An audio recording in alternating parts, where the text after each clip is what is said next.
नमस्कार, स्वागत है आप सभी का राठौड़ इलेक्ट्रॉनिक यूट्यूब चैनल पर। इस डायग्राम का हमने पहला पार्ट पहले वीडियो में देख लिया है।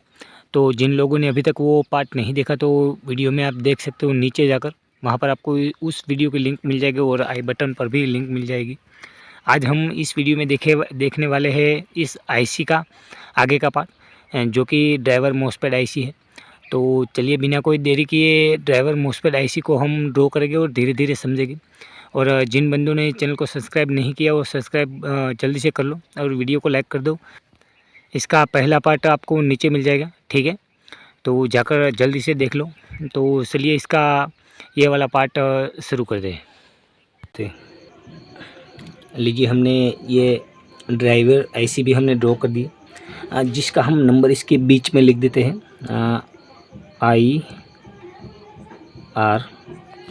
IR 21553, ठीक है। ये आईसी है, ड्राइवर मॉसफेट आईसी होती है, काफ़ी महंगी मिलती है। इस आईसी से आप एक और चीज़ भी बना सकते हो। इसका काम है पल्स जनरेट करना, मॉसफेट को चलाना। तो ये कुछ इस तरह से सिग्नल को बनाती है। मैं आपको अभी दिखा दे रहा हूँ। ये आईसी कुछ इस तरह से सिग्नल को बनाती है, ठीक है। ऑन ऑफ की मान लीजिए यहाँ पे अगर 0 वोल्ट होगी तो यहाँ पे इसकी फुल वोल्ट होगी। मान के चलिए हम यहाँ पे 5 वोल्ट लेते हैं, ठीक है। जो कि ऊपर नीचे हो सकता है। मैं आपको सिर्फ बताने के लिए कह रहा हूँ कि इस तरह से ये ऐसी पल्स जनरेट करती है। यहाँ 5 वोल्ट होगी तो यहाँ 0 होगी, मान लीजिए यहाँ 0 होगी तो यहाँ 5 वोल्ट होगी, ठीक है। इस तरह से काम करती है। जबकि हमारा जो एम्पलीफायर होता है वो इस तरह से सिग्नल वेव के काम करता है, सिग्नल वेव पे, ठीक है। इस तरह से जो सिग्नल है उसको फिल्टर करके ऐसा सिग्नल बनाता है ये एलसी नेटवर्क। मान लीजिए यही अगर आप ठीक तरह से नहीं लगाओगे तो कैसे चलेगा, कैसे वर्क करेगा, क्योंकि स्पीकर इस पर तो वर्क नहीं कर सकता। इस तरह से साइन वेव पर ही वर्क करेगा, ठीक है, ठीक है। तो चलिए आगे बढ़ते हैं। यहाँ पे एक डायोड लगा हुआ है जो कि हाई स्विचिंग डायोड होता है ये। यहाँ पे आप अगर नॉर्मल डायोड लगाओगे तो वो नहीं चलेगा। आपको यहाँ पे फास्ट स्विचिंग डायोड होता है वही लगाना है। यहाँ पे डायोड का नंबर है FS16, लिख देता हूँ मैं FS16, ठीक है। यही डायोड अगर आपको इससे भी अच्छा अगर आपको डायोड मिल जाता है तो वो लगा सकते हो, ठीक है। तो मेरे पास फ़िलहाल नहीं था तो मैंने नॉर्मल डायोड से पहले टेस्ट किया था, लेकिन नहीं चला तो उसके बाद मुझे डायोड मंगवाना पड़ा, ठीक है। सॉरी, इस तरह से होगा ये, लिखने में गलती हो गई, ठीक है। आगे बढ़ते हैं। यहाँ पर एक ट्रांजिस्टर लगा हुआ है जो ये आईसी से आउटपुट निकल रहा है, ये इसके ईमीटर पर जा रहा है। यहाँ पे हम इस ट्रांजिस्टर का बेस कलेक्टर ईमीटर लिख देते हैं, समझने में आसानी हो। ये इसका एरो अंदर है इसलिए ईमीटर है, ये कलेक्टर है। और इसका बेस को ग्राउंड किया गया है क्योंकि पीएनपी ट्रांजिस्टर है, बेस पर ग्राउंड करोगे तभी ये ट्रांजिस्टर वर्क करेगा, ठीक है। ये ट्रांजिस्टर यहाँ पे लिखा हुआ है 5401। यहाँ से इसका कलेक्टर माइनस सप्लाई से जुड़ा हुआ है, लेकिन उससे पहले एक रजिस्टर लगी हुई है जो कि उस रजिस्टर की वैल्यू है 3K3, ठीक है। उसके बाद हमें यहाँ से सिग्नल मिल जाएगा, जबकि एक फ़िल्टर कैपेसिटर वहाँ पे लगा हुआ है। उस कैपेसिटर की वैल्यू है 4.7 UF, ठीक है। यही सेम यहाँ पर भी लगा हुआ है 4.7 UF, ठीक है। उस दोनों के बीच में एक रजिस्टर लगी हुई है, उस रजिस्टर की वैल्यू है, जबकि यहाँ सिग्नल जा रहा है तो यहाँ जो वैल्यू होगी वो लो वैल्यू ही होगी, 1 के है, ठीक है। उसके बाद यहाँ से सिग्नल सीधे ही होकर इस ST पिन पर चला जाता है, ठीक है।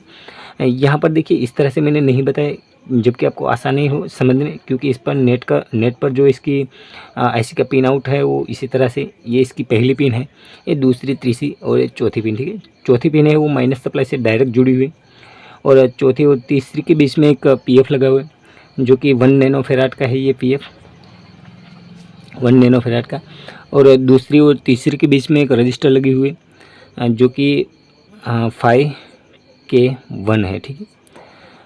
अब सब कुछ इस आईसी का खेल यहीं से होता है, क्योंकि ये PF और ये रजिस्टर ही डिसाइड करेगी कि आपकी जो ये आईसी है वो किस तरह की फ्रीक्वेंसी को यहाँ से जाने देगी, आगे पास्ट करेगी। ठीक है, यहाँ जो ये आईसी है ये वर्क करेगी माइनस और प्लस वोल्टेज पर। ठीक है, सॉरी, प्लस और माइनस पर डायरेक्ट है, ग्राउंड इसमें नहीं काम करेगा।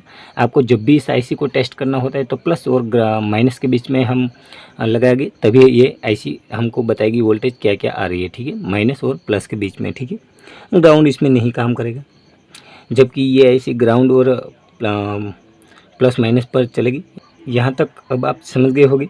सबकी मैंने वैल्यू को लिख दिया है, और ये रजिस्टर और ये जो 1 नैनोफैराड का पीएफ है, यही का सब कुछ खेल होता है, यहीं पर ही सब कुछ होता है, क्योंकि यहीं से डिसाइड होता है कि ये आईसी किस फ्रीक्वेंसी पर काम करेगी, किस तरह से पल्स को जनरेट करेगी, किस तरह से मॉसफेट को ये ड्राइव करेगी। ठीक है, तो यहाँ पे यही वैल्यू आपको लगानी है। अगर यहाँ वैल्यू ऊपर नीचे करोगे तो हो सकता है आपका एम्पलीफायर काम ना करे। ठीक है, अब हम यहाँ पे ड्रॉ करके 2 मॉसफेट और आउटपुट टेज। ठीक है, उसके बाद ये ड्राइंग ख़त्म हो जाएगी, क्योंकि इसके आगे और कुछ है ही नहीं इसमें। तो चलिए हम ड्रॉ करते हैं आगे। लीजिए, हमने इसका आउटपुट भी ड्रॉ कर दिया, जो कि यहाँ पे 2 मॉसफेट लगे हुए। ठीक है, दोनों मॉसफेट एन चैनल के यहाँ पे लगे हुए। कौन से मॉसफेट लगे हुए उसके नंबर हम देख लेते हैं। कौन से मॉसफेट लगे हुए, यहाँ पे लगे हुए IRF 640। ठीक है, तो हम यहाँ पे इसकी वैल्यू को लिख देते हैं IRF। ठीक है, 604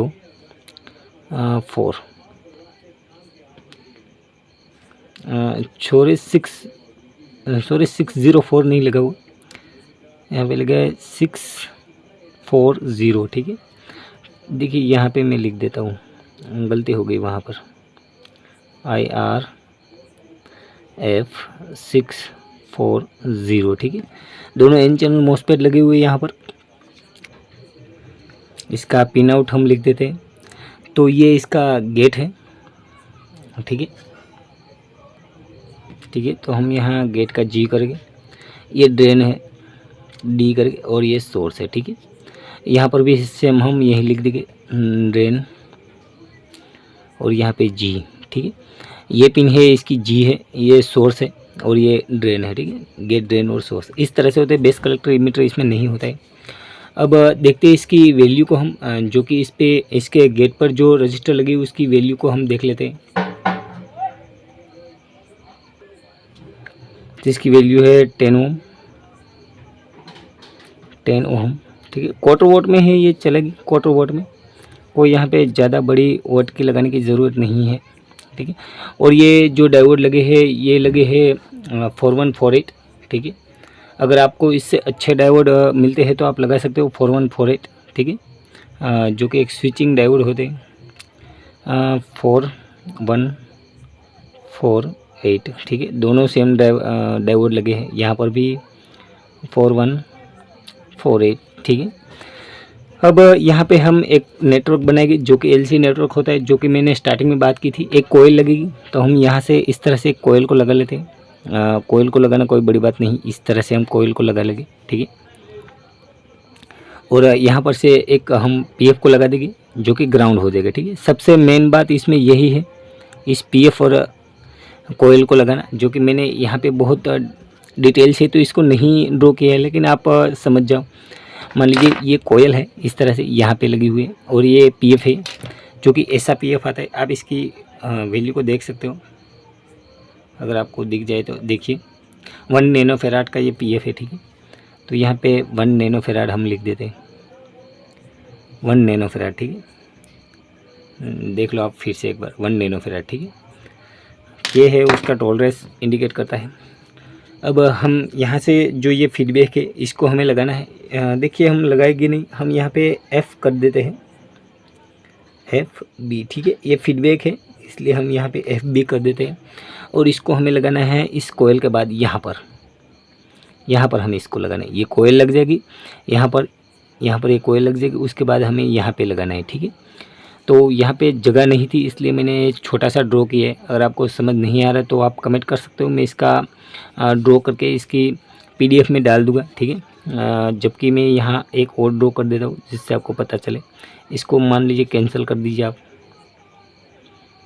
अच्छी तरह से मैं ड्रॉ कर देता हूँ। ठीक है, अब यहाँ पे हम इस PF को लगा लेते हैं, जो कि 1 नैनो फैराड का है ये, ठीक है। यहाँ से ये ग्राउंड हो जाएगा, ये ग्राउंड हो गया, ये 1 नैनो फैराड का है ये, ठीक है।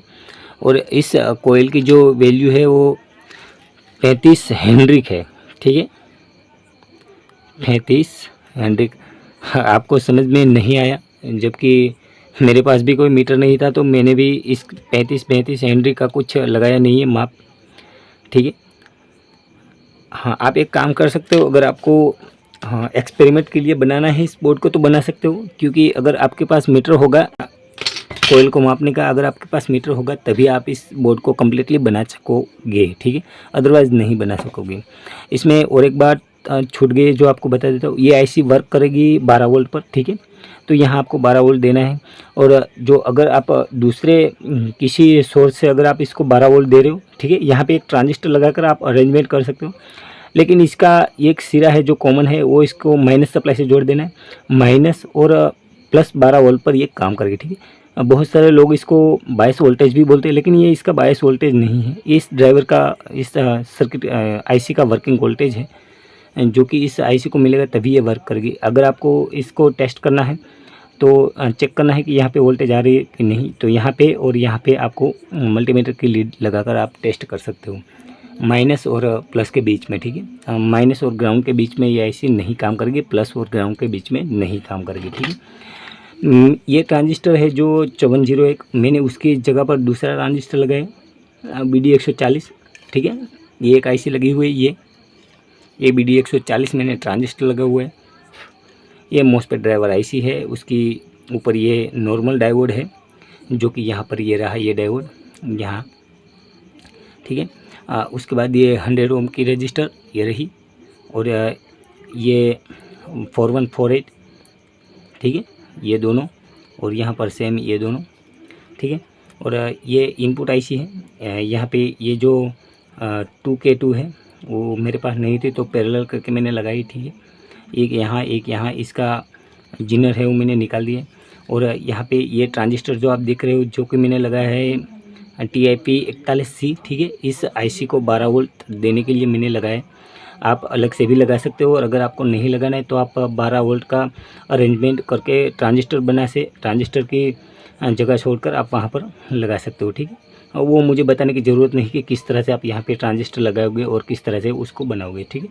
वो आप इतने सारे सर्किट देख रहे हो, उसमें आपको मिल ही जाएगा, ठीक है।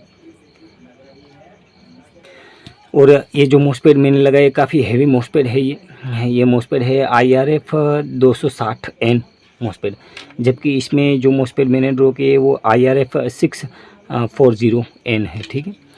तो बस आज के वीडियो में यही था। अगर आपको वीडियो पसंद आई तो वीडियो को लाइक कर सकते हो, और जो भी पार्ट आपको समझ में नहीं आया वो आप कमेंट कर पूछ सकते हो, ठीक है। मैं आपको कमेंट का तुरंत रिप्लाई देने की जल्द से जल्द ट्राई करूँगा। बहुत सारा काम रहता है, क्योंकि ये मेरा कोई पर्सनल काम नहीं है सर्किट बनाना, और क्योंकि ये मैं साइड में करता हूँ, मेरा काम कुछ और है, ये तो मैं जब फ्री टाइम होता है तभी ये करता हूँ, इससे कुछ मेरा घर बार चलता नहीं है, ठीक है। ये तो मैं अपने शौक़ के लिए करता हूँ और आप लोगों को बताने के लिए करता हूँ, ठीक है, जिससे आपको भी नॉलेज मिले और मुझे भी नए नए सर्किट को बनाने के लिए नॉलेज मिले, ठीक है। तो मिलते हैं किसी नेक्स्ट वीडियो में। अगर आपको वीडियो पसंद आई तो वीडियो को लाइक कर सकते हो, चैनल को सब्सक्राइब कर सकते हो, कोई ज़ोर ज़बरदस्ती नहीं है। अगर ये ड्राइंग आपको समझ में नहीं आया तो आप कमेंट कर सकते हो, मैं इस ड्राइंग को दोबारा से बनाऊँगा, दोबारा से आपको एक एक पार्ट डिटेल से समझाऊँगा, ठीक है। अगर आपको कोई एक पार्ट समझ में नहीं आ रहा तो वो भी आप पूछ सकते हो, हालांकि काफ़ी नॉर्मल है, आपको समझ में आ जाना चाहिए। और रही बात इस बोर्ड को बनाने की, तो मेरा कहना यही है कि क्लास AB का कोई भी आप बोर्ड बना लीजिए, वो 100% वर्क करेगा, और उसका बनाने का तरीका भी काफ़ी आसान है, और इसको बनाना थोड़ा मुश्किल है। मुश्किल इसलिए क्योंकि मैंने जो स्टार्टिंग में बताया है कि LC नेटवर्क ही इसमें बहुत बड़ी समस्या लेकर आता है। मैंने तो 1 महीने तक मेहनत की, कोई रिज़ल्ट नहीं मिला, तो मैं तो फ़िलहाल इसको ड्रॉप कर दूँगा क्योंकि नहीं बनाऊँगा आगे। मेरा काम था वीडियो बनाना और आपको बताना किस तरह से बोर्ड वर्क कर रहा है, तो मैंने वो कर दिया। फ़िलहाल बनाना नहीं बनाना आपके ऊपर है। इसका पीडीएफ भी बहुत सारे यूट्यूबर के पास मिल जाएगा बनाए हुआ। आपको कुछ नहीं करना है, वहाँ से पीडीएफ उठाना है और बनाना है, टेस्टिंग करना है। लेकिन वो सिर्फ़ आपको आपके तक ही सीमित रखना है, उसको आप सेल आउट करने के लिए नहीं वहाँ से पीडीएफ ले सकते, ठीक है। मैं ये नहीं बोलूँगा कि किसी यूट्यूब का आप पीडीएफ ले लो और उसको सेल आउट करो, ठीक है। तो मिलते हैं किसी नेक्स्ट वीडियो में, तब तक के लिए bye bye and thank you for watching.